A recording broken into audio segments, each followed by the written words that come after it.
Hello and welcome. What's up, guys? This is Sifu Kloud here. I'm going to bring you another tutorial guide for PvP arenas, RBGs, whatever it may be. This time it's going to be on the Resto Shaman. Restoration Shaman, yep. So first of all, let's just talk about what we're going to go over. We're going to talk about playstyle, we're going to talk about stat priority, and then we're going to go over some talents and some glyphs, of course, and then we'll get into rotations, and I'll explain this stuff to you guys as quickly and as painlessly as possible. Resto Shaman is one of my favorite healers.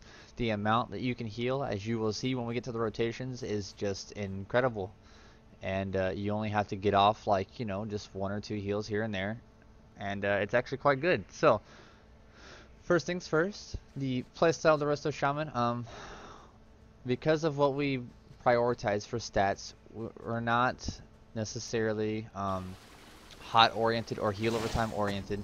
Yes, they are good. Yes, they are nice, but I would rather them be strong than tick more, simply because we don't want to be focusing on multi-strike.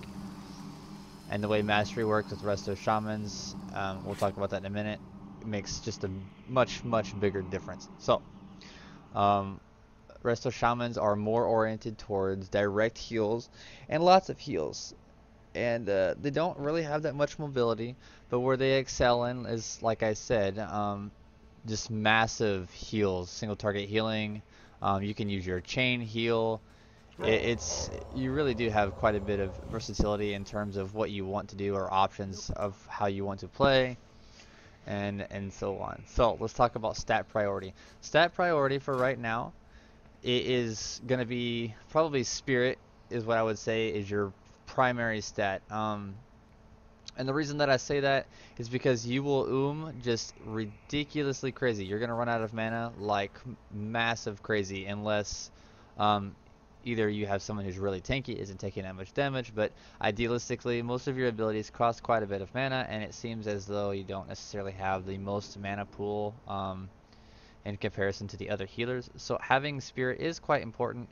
For your main hand weapon enchantment, I would probably use Mark of the Shadow Moon to give you that random 500 spirit. It's going to go a long ways. I obviously don't have that on mine because I use my spell mace for my elemental shaman class as well, and so I would just rather have the multi-strike on mine, to be quite honest. So um, definitely go for spirit first. Secondarily, I would go for mastery.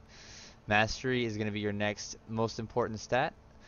And then I would probably go either crit strike or haste. Haste is really good. Crit strike is also really good. So either one of those is perfectly fine. And then obviously you would want to go for versatility. So just to recap on that, you would go spirit, mastery, and then you would go either haste or goodness, I've just completely lost my mind. Haste or Crit Strike would be your next. I went for Haste because I need to be able to get off these spells quite quickly, and the way that you spell stack through your rotations gives you increased crit chance, so it's really not something that you would have to necessarily prioritize over Haste, but there is an option for that, so I just want to leave it open to you. And mind you, this is a guide um, based on playstyle and what I consider the best, because this is how I play my Resto Shaman. You may not play it that way, and you may not necessarily agree. And if you don't, you're more than welcome to leave a comment or suggestions in the comment section below. I'm always open to constructive criticism. So next things next, we're gonna go over talent. So level 15, Nature's Guardian here is by far just default the best one. Attacks that bring your health below 30% increase your maximum health by 25% for 10 seconds and reduce your threat towards that attacker cannot occur more than every 30 seconds. So every 30 seconds, if an attack brings you below 30% health, you have that it's going to increase your maximum health by 25% for 10 seconds. It's just a good way to kind of get yourself back in there, and that could definitely be the difference between dying or winning an arena or an RBG. For the level 30 talent, I honestly would throw it up between Wind Walking Totem and Earth Grab Totem.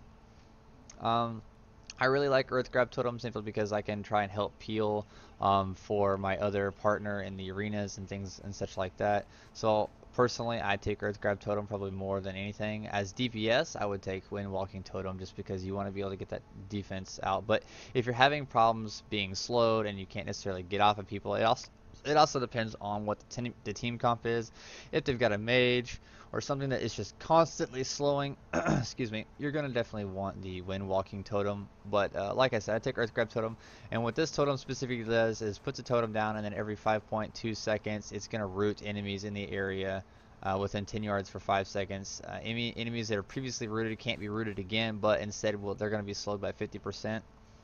And that's every 5.2 seconds. That's just pretty good, especially if you can get a really good, like, get a hex off on someone, and then you can root them. They're gonna eat the entire duration. They're gonna have to trinket or something, and if they don't, then that's time that you have without pressure from the enemy. Level 45, I take the Totemic Projection. This has pretty much just a default must-have on this one. Any type of stuns, or you can move your Earth Grab totem around, or if you need to replace your Spirit Link totem, any of those things, you can put those down and use this ability, and you can move that totem or totems to a new area, and then of course they're going to use their effect on the new area. So it's very, very important to have. Echo of the Elements is going to give me a second charge to Lava Burst, Riptide, Unleash Life, and Spirit Link Totem. Hands down the best talent, especially for PvP in this section here. I can't stress this one enough. It's pretty much, I would just consider this a must-have. Not even debatable there. Level 75, I take Rushing Streams, as I'm going to be healing more than one target. And I want to be healing both of those targets at the same time. And so why not have it heal more? So we're definitely going to take this. This makes my healing stream totem heals 2 targets at once for 15% additional healing. And that's what this totem is right here. And as you can see, it just is healing other people too, but it's critting for 15,000. I was having it crit a while ago for 25,000. It really just depends. But it's just a good heal over time, and you're gonna be placing this down basically on cooldown, so that you've always got this healing going on. Level 90, I take the Unleashed Fury, and empowers your Unleashed Life, increasing the healing from your next single target heal on that ally by 50%. This is where your heal comes in, and it will make this your next single target healing excel massively. Hands down, this is the talent that I take. It's just, it does so much. I cannot stress how much this actually does. It does quite a bit. I actually don't have this on my skill bar for some reason. I must have moved it. For level 100, I would take the Cloudburst Totem. Cloudburst Totem is really, really good. It's going to passively be absorbing heals. So, if this totem is destroyed, or if it expires, it's going to explode. And anyone who is actually taking damage, it will explode, and it will mass heal everyone in the area for the amount absorbed, and it's going to absorb a total of 20% of all healing done while the totem is active. And like I said, even if the enemy kills it, it's going to count it as expunging, and it's going to heal, which is just a good little burst heal that's passively. And it's on a really good timer. This totem is 30 seconds, which is the Cloud Burst totem, and your healing stream totem is also on 30 seconds. So you should always have one of these two totems down completely. That's just, I mean, you're going to have something healing at all times. Of course, the Cloud Burst totem, like I said, doesn't heal over time, but instead does a burst healing. But it's just a really good way to maintain the healing pressure, and to keep people on your team or in your arenas healed up to as close to full as possible. Alright, so let's talk about glyphs real quick, and then we'll get into rotations. For this, it reset my talents again. This is so annoying. I will usually take the Spirit Wolf, the Cleansing Waters, and the Frostbound Weapon. Well, actually, what? That's not supposed to be there, to be quite honest. Where is it at?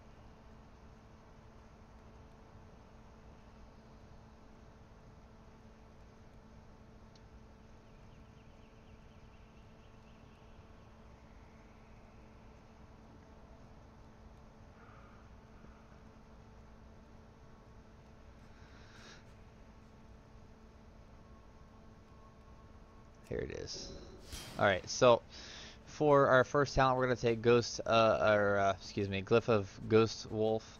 While in Ghost Wolf form, you are less hindered by effects that would reduce movement speed. This is really good to just get you some distance on people. Now, you're still going to be slowed, of course, and that's why on Horde side, I picked the Troll, because you already have a 20-25% increase in resistance to slows and such like that. So the next big thing here for me is the Glyph of Cleansing Waters. When you dispel harmful magic or curse effects on an ally, you also heal that target for 4% of your maximum health. This is good just because it's a heal at the same time as cleansing them. Can't really complain about that. It's saving you having to cleanse them and then heal them, so it's just a little bit of survivability there. Very, very good. And then I take the Glyph of Spirit Walker's Ages. When you cast Spirit Walker's Grace, you become immune to silences and interrupts for 5 seconds, which goes really good with our 4-piece bonus set here. For the 4-piece, it is when the target of your Earth shield drops below 50% health, Earth shield will immediately consume up to 4 charges. And the reason that this is going to go good with any of these, when you dispel harmful magical effects or curse effects from an ally, they gain 700 or 975 versatility. That's the one I meant to read, I'm sorry. It kind of goes with this one because not only are you going to heal this target with your cleansing waters from cleansing them, but you're also going to be giving them versatility, which is really, really, really, really good. I take, as my minors, I'll take the Totemic Glyph here because it's going to place all 4 of my totems instead of just one, which a really good player is going to be able to see which totem is actually being used. But when stuff's going on and people are taking damage and you're constantly moving, you know, it does give you that potential to mess up and attack the wrong totem. So there's always that potential for your totem to step even a second longer, so hands down I just take this. This is a preference here on this one. It's just a visual effect. Every time that I want to use my Ascendance, I'll have a spectral version of myself instead of the actual Ascendance form. And I just like this a lot more because it looks cool. And then Glyph of Spectral Wolf is just another one of those things. It's just a preference visual effect. So nothing too major there. So now let's talk about rotations. So obviously we want to be keeping our Earth Shield up on every single target who's going to be taking the most damage. And this is going to increase your healing to that target by 20%. And then of course it has charges to it, and every time that you can see here, every time they take damage, it's going to heal them with one of those charges, and then when they get low, it's going to expunge, or the last one will expunge and do a decent amount of healing. So just to general increase your healing, keep this up on your target that you're going to be healing the most, and you can move this around as much as you want to. For self buffs, you really only have this one here, the water shield. Keep this up on yourself as much as you can. It's just going to help you with your mana problems, and anytime that you take damage, you're going to regen mana, plus it just increases your overall mana regen, and it's going to last about an hour. So always keep your Riptide up on your target. It's a really, really good heal, and you're going to heal that target more because your Riptide's on them. Now when you cast Riptide, you're going to get tidal waves. Cast time of next healing wave reduced by 20%. Crit strike effect chance of your next healing surge increased by 30% on your healing surge here. So you've got increased cast time on healing waves. So if you don't necessarily need to heal them with a crit, but you need to be more mana efficient, you can use Riptide. And then you can use this procs on anyone, and then just cast your healing wave. It's gonna have a reduced cast time. You can use that twice, which is very good in terms of saving mana. It's literally exactly half the cost of healing surge, even though healing surge obviously will get off the heal much faster, and they heal the exact same amount. So it's more about being being mana efficient in this situation here. So in the event that you need to try and heal someone for quite a bit more and you want that extra crit chance, then yes, you would use Riptide, and then you can use Healing Surge. Boom, 42,000. Boom, there's another 42,000. If you get a crit off of that, you're going to crit for quite a bit. Let's see if we can get a crit here, and I'll show you. There you go, 84,000. See, so that's pretty good. That one's not even the best. What I actually like to do, and this is kind of just a little trick, I suppose. Whenever, well, wow, use your Riptide on them, and then you can use your Unleashed Life, which is going to increase your crit chance by an additional 30%, and then your next direct healing is going to do 50% more. So then you just use that, and I used it on myself again for some reason. Unleashed Life, Healing Surge, boom, 82,000. Let's try it again. Boom, 84,000. So I've seen that rotation there crit up to over 100,000 very, very easily. So let's see if we can get one of those real quick. It doesn't look like it wants to do it right this second.